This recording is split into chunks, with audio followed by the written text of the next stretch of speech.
State lawmakers approve a bill to toughen punishment for gun offenses as a Monday midnight deadline approaches in this year's session. A look at work on public safety. Yeah, I've already talked to a few people who said my abuser was not in that list. Decades of abuse inside the Archdiocese of Baltimore brought to light why some say the fight for justice is not over. It's a crisis of democracy and it's a crisis of healthcare. And another major ruling affecting abortion access, why the Department of Justice is fighting to keep an abortion pill on the shelves. Live from WBFF in Baltimore, this is Fox 45 News at 10.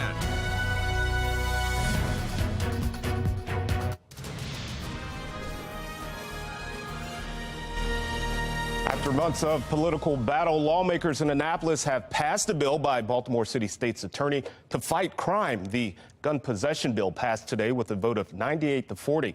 Now, if the governor signs it, that means come October, anyone over 18 convicted of illegally possessing a handgun could face a maximum jail time of up to 5 years. Thank you so much for joining us. I'm Vincent Hill. This bill was a key priority for Ivan Bates in fighting crime, with a Monday deadline approaching in this year's session. Maxine Stryker reports on actions lawmakers have and have not taken on public safety. The 90-day session may be coming to an end in Annapolis Monday, but crime on the streets of Baltimore is showing few signs of slowing. Since the session began on January 11th, 62 people have been killed in Baltimore and 129 others were shot and survived. They include a quadruple shooting last Saturday that took the lives of a grandmother, father, and daughter. This was a cowardly act carried out by a coward. This is one of the most disgusting things that I've seen in my time in elected office.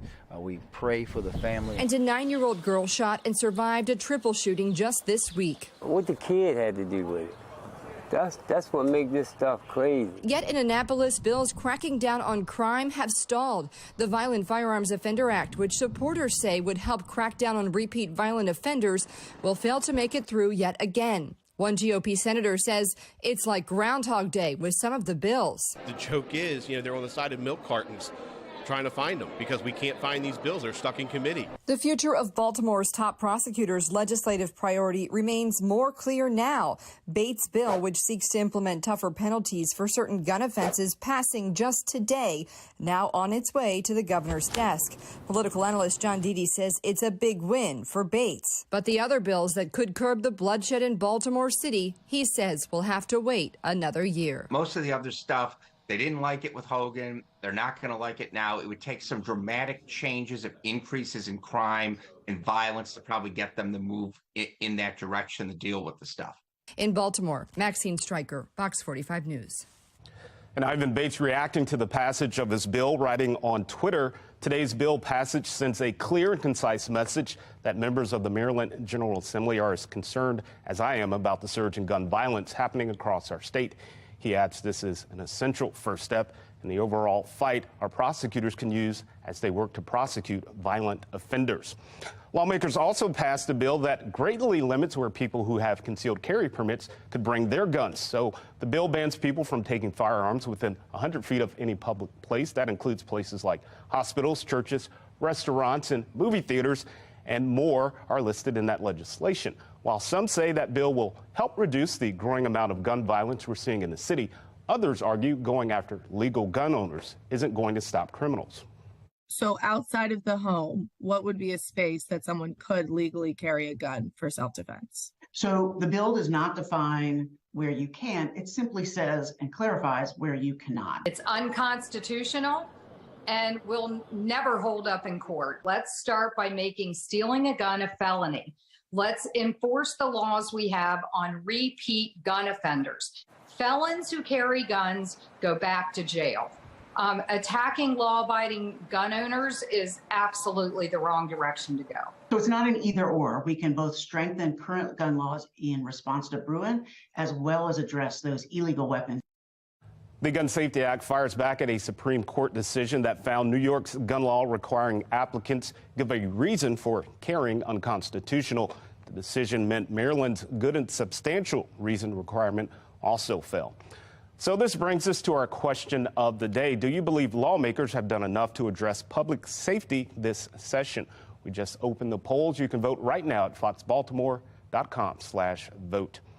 And we have more coverage from Annapolis straight ahead. Coming up at 10:30, the fight to expand health access in Maryland, plus the bill passed in Annapolis to protect child abuse victims. The move coming on the same day as a report into decades of abuse inside the Archdiocese of Baltimore was released. I'm hoping that will prompt other people who have been in the shadows. Their example will bring those people forward. All right, taking a live look at the Inner Harbor, it seems to be business as usual tonight. A much different situation earlier this week when hundreds of teens took over several blocks. Fox 45 is learning how that crowd may have gotten so large and how it could happen again before the weekend is over. It was a scene in the Inner Harbor Wednesday night that had many in disbelief. I'm appalled. I can't even believe it. I've never seen it like that down here. Hundreds of juveniles taken to the streets on foot, scooters, or dirt bikes. At times, blocking traffic as Baltimore police could only watch as the crowd ignored their orders to disperse. And it can all happen again tomorrow. It's going to happen more and more. According to this Instagram post, another crowd is expected to gather at the Inner Harbor on Easter Sunday, urging followers, if you see your ops, just pluck them, slang for fight your opponent. Of course, you got the social media so they can hit that button to galvanize people very quickly. Fox 45 is learning just hours before the disturbance Wednesday night, this post on Instagram telling followers to pop up at the Inner Harbor. This is a lawless city and they are in control. The impact of that night has residents afraid to leave their homes. Get your kids, okay? I have grandchildren and don't even want to be bringing them outside because it's so terrible out here. And business owners playing catch up after closing their doors early. We need to catch up with what we have lost as far as revenue. The chance for another night of chaos, a tactical nightmare for police, according to law enforcement analyst Melissa Pinkleton. You can't just run in there and try and break up a crowd of 200 to 300 people because that's going to be a lose-lose situation for everybody. Pinkleton says if what happened Wednesday night happens again, it only takes seconds for things to go from bad to worse. All it takes is one person in that crowd to change the entire energy and do something stupid, and you get group mentality, and they start to all work together against the police, and things can go very bad, very fast. Well, baseball season is back, and the O's took on the Yankees. We have more on opening night, and guess what? Welcome to the Hotel California. Guess who's performing tonight downtown? And we're getting ready for a gorgeous day tomorrow. It looks great for Easter with temperatures in the low 60s. That's followed by the mid 60s on Monday, and temperatures then rise to the 70s by Tuesday. I'll let you know how long the warming trend lasts coming up in my Weather Authority forecast.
All right, back with a live look from Camden Yards. Fresh off a win in their home opener, the O's hosting the Yankees in the second game of a 3-game series. Birds didn't take long to get on the board. Anthony Santander hits a fly that brings in the first run of the game.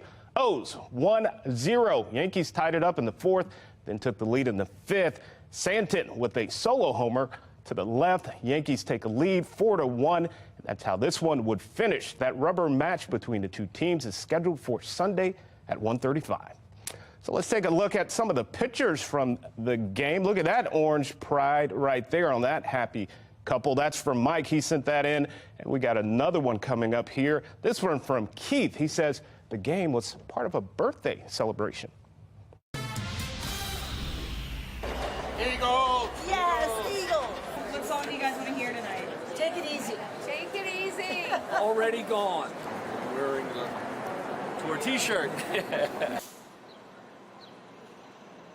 So another big act performing tonight at the newly renovated CFG Bank Arena. This is a crowd downtown heading to see the Eagles on their Hotel California tour. Just yesterday, Bruce Springsteen performed the grand opening show. And with that, Jasmine, I'm hoping that we got some decent weather coming up on Sunday, because today it's April. Yeah. It's fooling me. Come on. Yeah, that's right. It is. And yesterday, too, we had cloudy skies. Right. Cloudy again today, and tomorrow the sunshine finally returns. So we are looking at great weather for Easter. If you have any plans to be outside, it looks fantastic. The sunshine finally returns and temperatures will be higher. Right now it's still a little cool. Temperatures sit at 46. We're seeing nice and calm winds and overcast skies. So the clouds still lingering, but they are going to clear overnight. Across the state right now, we're seeing temperatures mainly in the 40s. We've got 45 in Bel Air and Westminster. We've got the low 40s in Elkton, upper 40s in Annapolis, 49 right now, the high spot on the map. And then we have the 30s in far western Maryland. Now, as we take a look around the state, we're seeing temperatures just a couple degrees cooler than they were this time yesterday. Of course, we had temperatures in the upper 50s yesterday, the low to mid 50s today, and tomorrow it's a return to the 60s. So it's looking a lot better if you are planning on doing any Easter egg hunts or spending some time outside. It looks great for that. We'll have plenty of sunshine. First, over the next few hours, temperatures will fall to the 30s. Some areas could be waking up to freezing conditions, especially north and west of Baltimore. We are looking at frosty conditions here in the city and also along parts of the eastern shore. So if you have any plans, you want to make sure that you are bringing them inside. Again, temperatures starting off on a cold note, but then the warm up does follow. Today we hit a high of 53. Tomorrow, 9 degrees warmer. We'll hit a high of 62. That is still below average, but we are expecting a nice warming trend as we head into the rest of the week. Every day temperatures will gradually get a little bit higher, and notice around the region, we're expecting a big warm up over the next 6 to 10 days. That means above average temperatures, and by the end of the week, we could be talking the 80s. Coming up, I'll have a look at the full forecast and what you can expect for Easter Sunday in my Weather Authority forecast. Back to you. All right, Jasmine, thank you. I thought it was springtime. You can access the latest information when severe weather hits right on your cell phone. Just download the Fox 45 weather app. Just search for WBFF in your app store. All right, a fight over abortion access intensifying. The new ruling that you soon could be blocked buying an abortion pill. Plus, a report on decades of abuse inside the Archdiocese of Baltimore revealed why victims say justice is not yet over. We want healthcare for all. When do we want it? Now! And the protest and arrest in Annapolis as Session 2023 comes to an end.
The legal future of an abortion pill that's been used in the country for more than 20 years remains in jeopardy tonight. A Texas judge yesterday ruled against the FDA's approval of mifepristone, claiming the FDA manipulated the drug approval process. The DOJ has already filed an appeal. The Texas ruling does not take effect for 7 days. Vice President Kamala Harris is addressing that ruling. She's vowing to fight for reproductive freedom.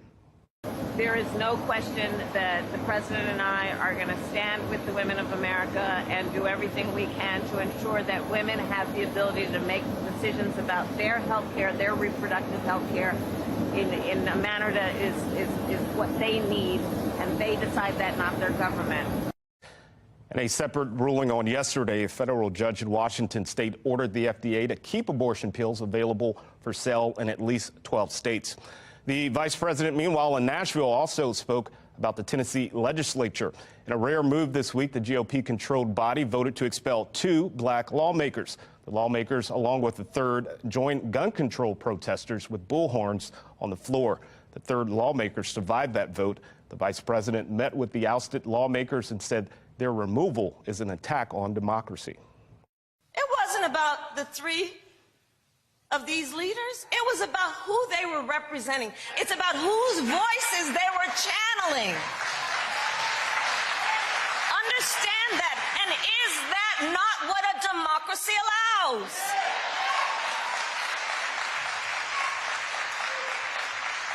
A democracy says you don't silence the people. You do not stifle the people. You don't turn off their microphones when they are speaking about the importance of life and liberty. Meanwhile, the Speaker of the Tennessee House dismissing criticism from local and national Democrats, including the president. We have rules, we have decorum, we have process, we have procedures.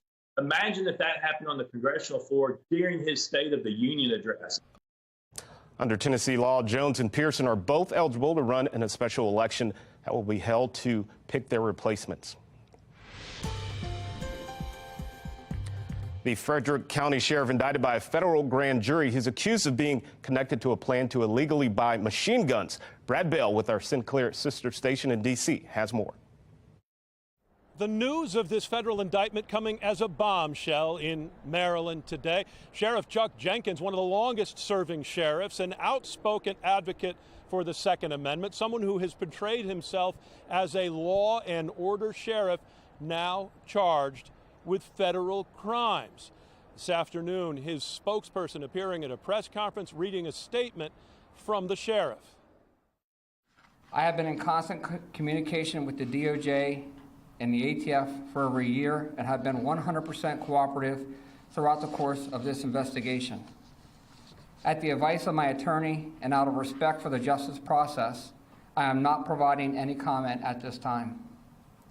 I will continue to serve as your sheriff as this process plays out and fully expect my deputies, correctional officers, and staff to remain the true professionals that they are. The federal indictment alleges that Sheriff Charles Jenkins signed fraudulent letters claiming his office wanted to test machine guns that were actually being purchased for rental recreational use at this Frederick business called the Machine Gun Nest. The business owner, Rob Kropp, is also charged. It's further alleged Jenkins signed the letters in exchange for campaign support. The 66-year-old Jenkins is the only 5-term sheriff in the history of Frederick County.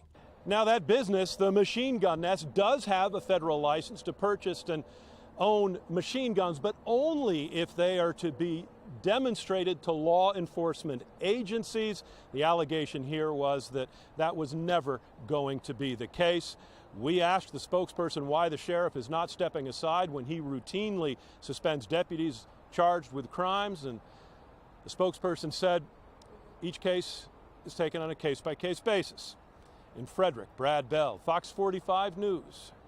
They stated that by 2024, they're going to make some type of decision on whether to close parishes or merge them. Decades of abuse inside the Archdiocese of Baltimore brought to light the impact on area churches. Look at the refund coming from the federal government as a loan you gave the federal government. And the deadline to file your taxes is less than 2 weeks away. Coming up, some last-minute ideas before you file them.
Immigration protesters were arrested yesterday in Annapolis. The group is with the immigrants' rights group CASA. They tried to block the front door of the State House as lawmakers tried to enter the building. The group is calling on the Senate to vote on a bill expanding health care access for undocumented immigrants. Now, that bill has passed the House, but it's being held up in the Senate. This year's session ends on Monday at midnight. And after years of battle, lawmakers this week passed the Child Victims Act. Now, it clears the way for victims of child abuse to seek justice years after their attack. The move came the same day as the public got a look into decades of abuse inside the Archdiocese of Baltimore. Taylor Stewart has more. There's a real sense of vindication. But the fight to hold predator priests accountable is just getting started. The Attorney General's nearly 500-page report on blatant and persistent sex abuse within the Archdiocese of Baltimore includes claims going back to the 1940s. David Lorenz is the director of a survivor group commonly called SNAP. He says the 600-plus child abuse victims acknowledged in the report is just the tip of the iceberg. There's like 6,000. And some of them will never come forward. Yeah, I've already talked to a few people who said my abuser was not in that list. So they know it's probably in the redacted list or maybe not there at all. The report implicates 156 clergy members of sex abuse, a third of which have never been identified before.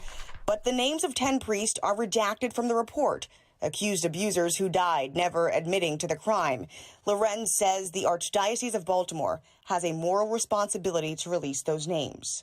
The church has known all of these names all along. I mean, all of this information came from subpoenas that were given to the church and they had to hand over their files.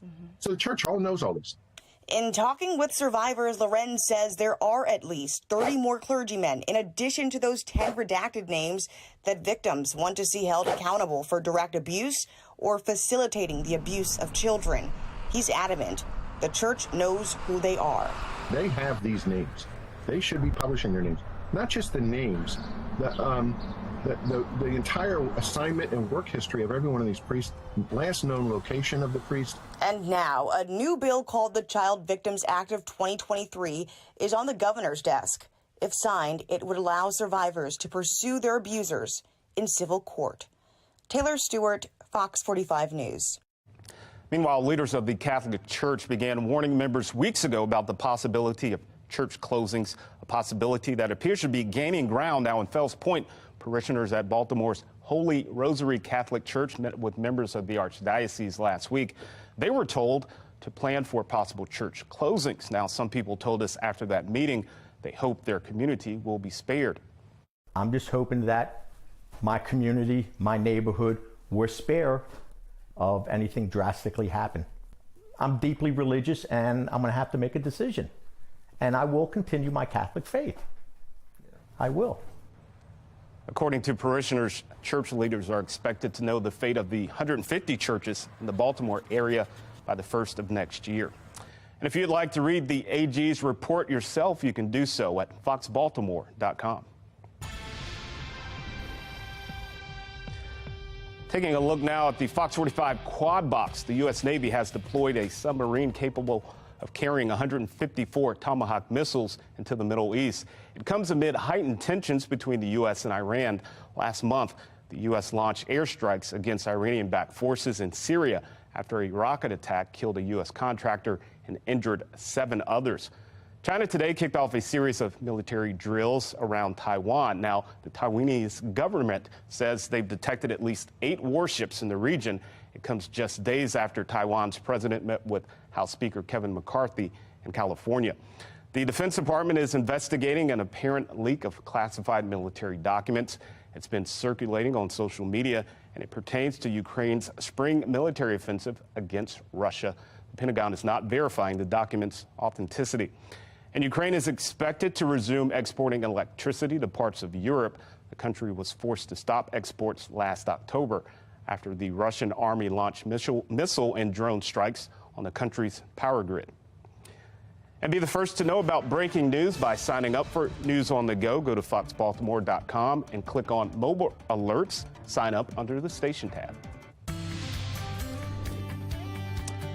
And trending now, an effort at Coppin State University today to make autism work in the community. So the goal for today is to bring community resources together to support our community with autism. That includes job resources. Now, there were a number of panels that featured students and first responders. We spoke with the participant who says this day is special for her. I'm a mom of 2 autistic kiddos. And they're older, so they're right in the area where they're ready to go to college and, obtain their own jobs. They have dreams, and I want to make them a reality. And I know there are a lot of other autistic individuals in that same, area of their lives where, we just want jobs. We want what everyone else has. All right, let's turn our attention to the weather now. Now, you're looking at live pictures outside Towson and Baltimore. It's calm outside, and now it was cloudy today, but Jasmine, come on. It's springtime. I know, but temperatures haven't been too bad. They could be worse. The good news is that the sunshine does return for Easter. That's the most important part. We end the weekend on a great note with higher temperatures as well, making it feel a little more like spring. Right now, though, it's still pretty cloudy and cool. Temperatures sit at 46 with overcast skies and calm winds and a great view of Camden Yards in the background. We've got numbers mainly in the 40s across the state, 30s in Oakland, Maryland. But overall, it's not too bad right now. We're still mostly cloudy, but as the clouds clear, we are talking much cooler conditions. We're nice and dry thanks to high pressure over our region. We've got showers to our south, and that's where they'll stay. If you have to travel anywhere for Easter and you're traveling south, just be mindful of the rain. Otherwise, pretty quiet around the region and areas north. First, overnight, our temperatures drop to the 30s and even the 40s in some areas. But notice north and west of the city, we're expecting the low 30s to start the morning. We do have a freeze warning in place for areas in purple. And then for the light blue, a frost advisory is in effect through tomorrow morning. This means that we could be waking up to frosty conditions. If you have any plants, you want to make sure that you're bringing those inside or covering them, especially for areas under that frost advisory. So yes, we do have a very cold start to Easter Sunday, but we're looking at a nice and sunny start as well.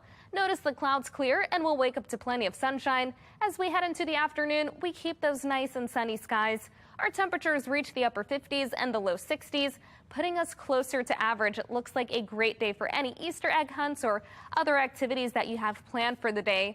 As we head into the night and then into Monday, we're off to a nice and dry start. Plenty of sunshine on Monday as well. The big difference will be our higher temperatures. We're reaching the mid 60s and above average numbers. That trend is going to continue upward as we head into the rest of the week. We're also talking a nice and dry forecast, so really enjoyable weather over the next 7 days. First, overnight, we've got cold temperatures, 38 for the low here in Baltimore. Other areas could be looking at the low 30s, especially areas to the north and to the west of Baltimore. 43 around 8 a.m. Then we're looking at 53 around 11. Our temperatures reach the upper 50s and low 60s with plenty of sunshine for your Easter Sunday. Then we gradually start to see those numbers fall as we head into the night. Otherwise, again, expect nice and rising temperatures. If this is still too cool for you, the numbers are going to get much higher throughout the week. 66 on Monday, and then we jump to the 70s on Tuesday, and temperatures will be above average. Then we're looking at 80s on Wednesday, and that's how we finish the week with very warm numbers. 83 on Thursday, 84 on Friday, and then on Saturday, we're looking at temperatures around 82. And notice over the next 7 days, we're keeping that dry forecast. Back to you.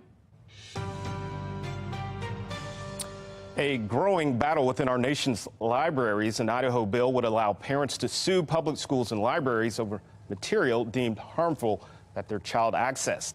Dee Gatton with the National Desk has both sides of the issue. More and more, we're hearing of lawmakers taking action to restrict access children have to certain material at the library, which some argue is a way to protect. Some parents tell me is harming their child's access to different perspectives.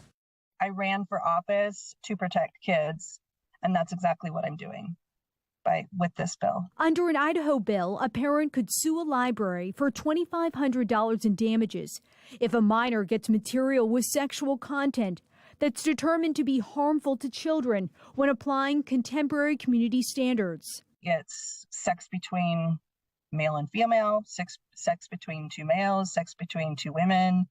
It's other kinds of sex, not intercourse. It's just these materials should not be made available to minors. I just don't think that's the right message. I think we need to build trust within our librarians and with our teachers. Like, I feel like we should have informed conversations with our kids about like what sex is and what like different perspectives mean. Growing divisions over the books your children have access to at public libraries nationwide. From Texas, if it has sexually explicit material in it, I would view that as an incredible win for the students of the state to not have that material in the library. To Michigan. Without doubt, prepubescent individuals that are depicted in the book and illustrated in the book graphically. The American Library Association says in 2021 they reported more than 700 attempts to, quote, censor library resources, targeting nearly 1,600 books in the U.S., the highest number of attempted book bans, they say, since the group began documenting this more than 20 years ago. As the list grows, some have raised concerns over First Amendment rights being violated and questions over whether LGBTQ content is being targeted. With the Idaho law, there's a dimension to this that's very different. You're not telling anybody directly that they can't have these materials, which gets you around the First Amendment problem, since you're not restricting anybody's speech. However, you add the second part of this, and that is anybody could sue you for having them. That's a way to circumvent the whole First Amendment issue. History and law professor at Cedarville University, Dr. Mark Clausen, points out books deemed harmful to children can vary from state to state. In Idaho, Governor Brad Little vetoed the bill, saying in a letter Wednesday it makes blanket assumptions on materials that could be seen as harmful to minors. Reporting for the National Desk, I'm Dee Dee Gatton.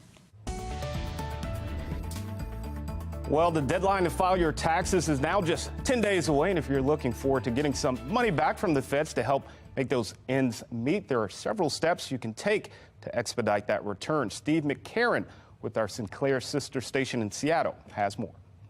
Hopefully by now, you've either filed your federal tax return or gathered up all the documents needed to send it off to the IRS.